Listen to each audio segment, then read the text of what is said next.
Olá, hoje estou aqui para apresentar o trabalho da disciplina de Direito Processual Penal, ministrada pela professora Elisandra, cujo tema é incidente de insanidade mental. Bom, o tema está previsto no Código de Processo Penal, título 6, capítulo 8º, e de início a gente tem que entender que o Código Penal brasileiro, ele veda que pessoas que não tenham capacidade mental de entender que cometeram um crime, elas sejam punidas. Nesse caso, a lei prevê a instauração do incidente de insanidade mental, que nada mais é um procedimento para verificação da saúde mental do acusado. A importância disso é que ele vai aferir a capacidade de culpabilidade desse acusado e garantir o prosseguimento do processo penal. Ele vai ser instaurado diante de uma dúvida sobre a integridade mental do acusado e o juiz ordenará que o mesmo seja submetido a um exame médico legal, conforme o artigo 149 do CPP. Essa dúvida, que é capaz de autorizar a instauração, refere-se ao estado de saúde mental à época do fato delitoso e ao momento atual. Essa distinção é importante porque vai a depender desse momento em que surgiu a doença, as consequências elas serão distintas conforme nós veremos mais adiante. A realização, ela pode dar em qualquer momento, seja na fase investigatória, durante o curso do processo judicial e durante a execução da pena. O exame, entretanto, ele só pode ser determinado pela autoridade judiciária, conforme o artigo 149, parágrafo 1º do CPP. O requerimento pode ser de ofício do Ministério Público, defensor, curador, ascendente, descendente, irmão ou cônjuge, conforme também o artigo 149. Nesse sentido, a gente vai destacar um HC impetrado com requerimento de medida liminar na Justiça Militar em 2015, no qual o MP, na época, ele pediu para ser realizado uma instauração, né, de incidente de insanidade mental no acusado que ele ingeriu bebida alcoólica e acabou agredindo um outro militar, né, o que culminou no crime de desacato militar, violência contra militar de serviço, resultando em lesão corporal leve.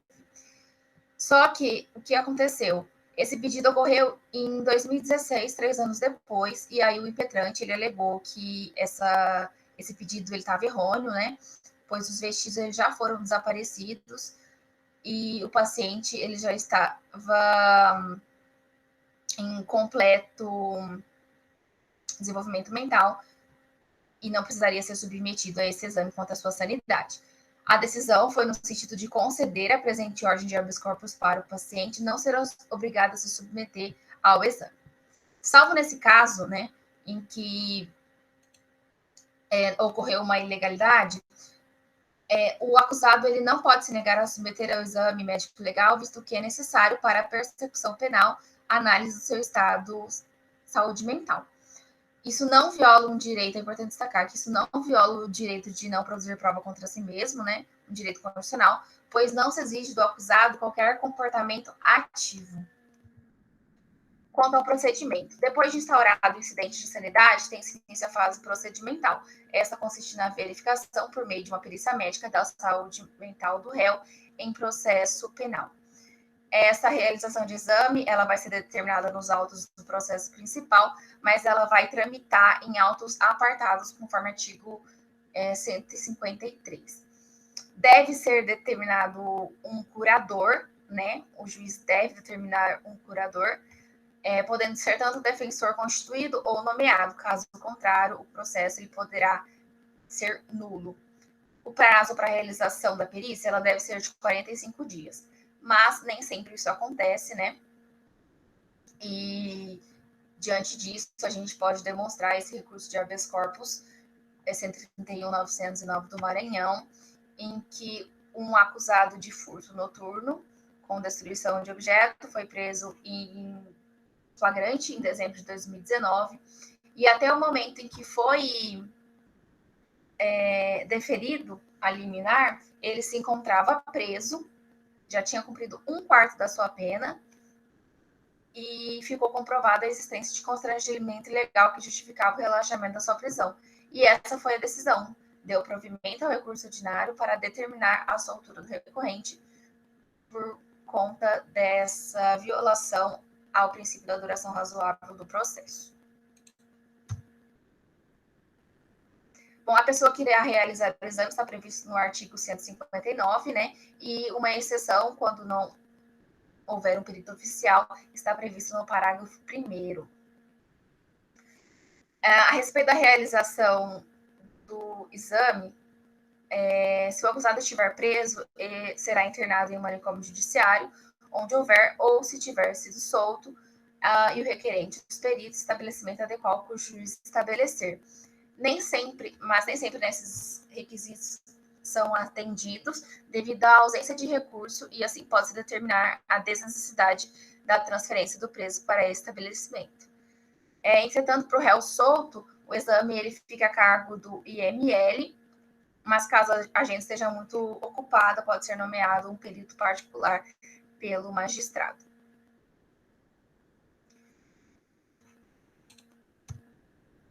Em um laudo pericial, alguns quesitos são fundamentais. Aqui eu listei 6 quesitos que são apresentados pelo juiz, pelo Ministério Público e pela Defensoria para o perito realizar durante o laudo pericial. Aqui nós temos um laudo pericial oficial de um processo penal verdadeiro, né, em que foi realizado algumas perguntas, né, aqui estão os quesitos do juízo, do Ministério Público e da Defensoria, respondidos e assinado pelo médico legista. Quanto à conclusão do incidente de insanidade mental durante o processo judicial, aqui nós temos 2 caminhos. Se o laudo atestar a ausência de doença mental à época do fato, o juiz determina o prosseguimento normal do processo, pois foi reconhecida a imputabilidade do aquele acusado. Se o laudo atestar que ele era portador de doença mental, então a gente verifica o artigo 151 do CPP e o processo irá prosseguir com a participação de um curador, como já expliquei anteriormente. Aqui nós temos algumas considerações importantes. O que é o imputável, inimputável e semi-imputável, perdão. O imputável é aquele que vai ser julgado normalmente, né, porque ele não atestou a doença mental à época dos fatos. O inimputável ele será isento de pena, conforme o artigo 26, caput do Código Penal, porque ele era inteiramente incapaz de entender o caráter ilícito do fato ou de determinar-se de acordo com esse entendimento ao tempo da ação ou da missão.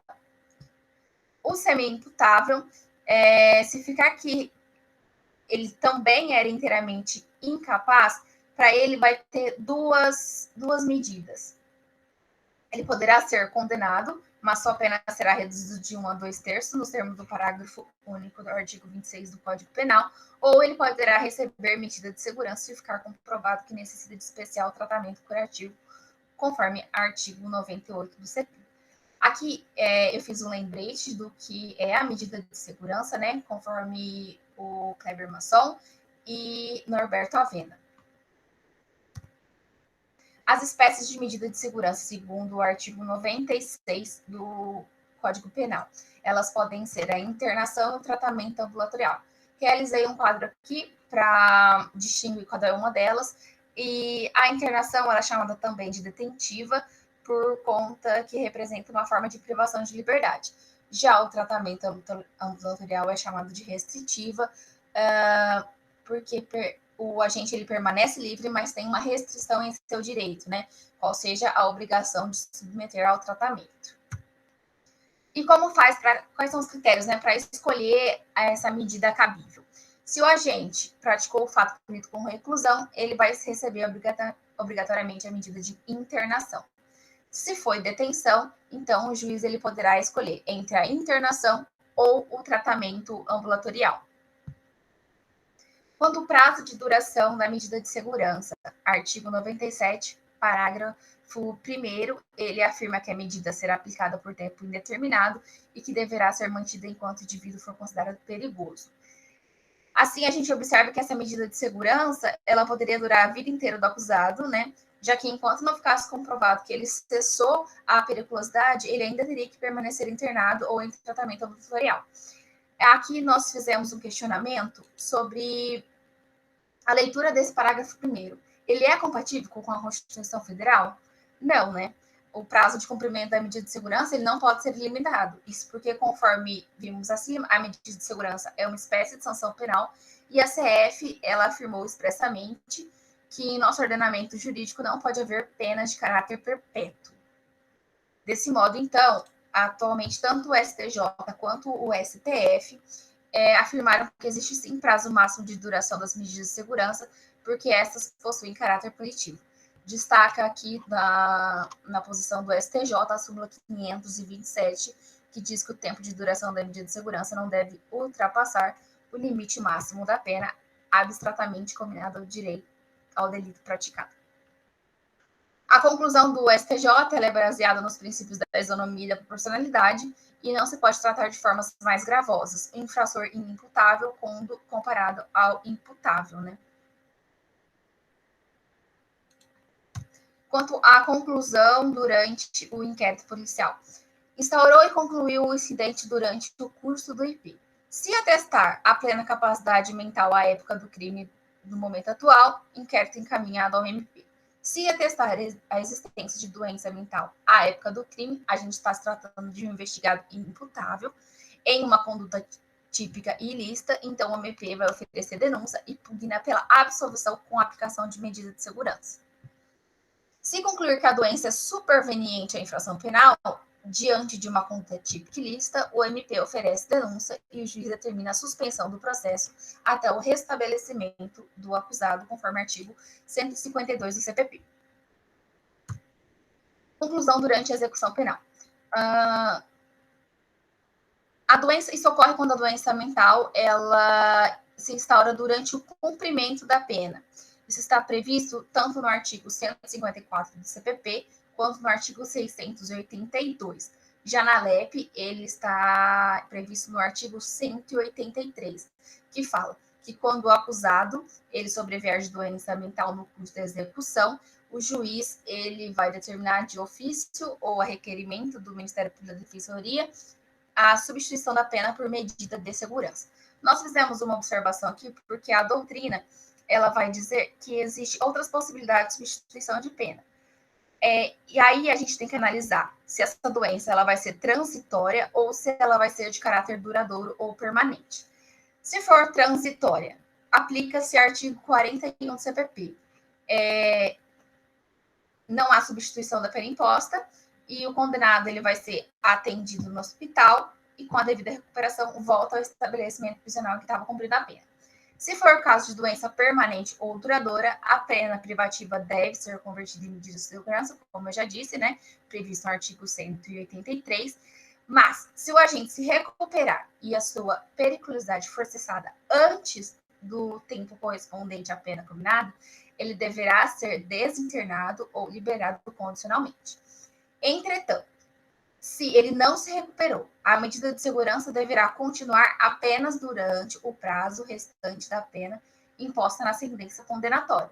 Assim, não ocorrendo a plena recuperação mental, deverá ser identificado o juízo civil competente para tomar as medidas cabíveis.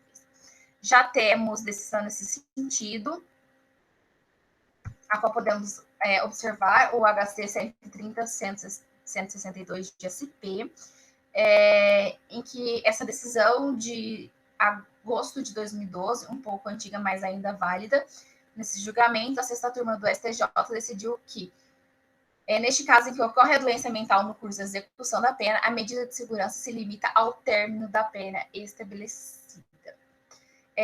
Quanto ao local do crime em que o condenado será internado, a gente destaca o artigo 108 da LEP, que estabelece que seja em um hospital de custódia e tratamento psiquiátrico. Então, aqui nós encerramos o tema do nosso trabalho. Gostaria de agradecer a todos os colaboradores que foram responsáveis pela elaboração e também estamos dispostos a retirar todas as dúvidas que os outros alunos tiverem em decorrência da apresentação. Muito obrigada e até mais.